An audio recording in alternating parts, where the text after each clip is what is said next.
Le député de Berthier-Masquinongé. Monsieur le Président, la relève agricole est menacée alors que le prix des terres a grimpé de 248 % en 10 ans.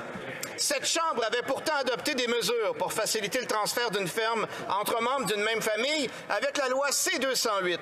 Mais personne n'en profite parce qu'Ottawa promet de modifier cette loi sans jamais passer à l'acte. Les agriculteurs ont peur que s'ils vendent leur ferme et leur famille, comme le permet la loi, ils vont se faire ramasser par l'impôt si le fédéral change les règles en cours d'année. Est-ce que le ministre peut confirmer qu'ils ne subiront aucune pénalité rétroactive? Bravo. L'honorable vice-première ministre. Monsieur le Président, merci beaucoup pour la question. Nous comprenons l'importance des transferts intergénérationnels, surtout pour les producteurs agricoles. On vraiment veut aider les familles de passer les fermes d'une génération à l'autre et on est en train de faire précisément cela. Bravo.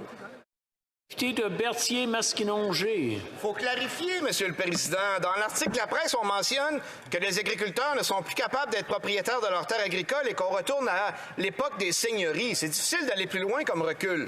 Pendant ce temps-là, le fédéral freine encore le transfert intergénérationnel des entreprises agricoles en entretenant un flou sur la fiscalité. Est-ce que la ministre des Finances peut, une fois pour toutes, clarifier sa position et rassurer le monde agricole et permettre à la relève agricole d'exister? Bravo.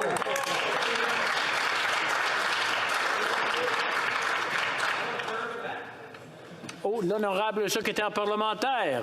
Merci beaucoup, Monsieur le Président. Mon honorable collègue est très au courant du dossier. Évidemment, la loi est la loi et c'est la loi aujourd'hui qui compte en jour.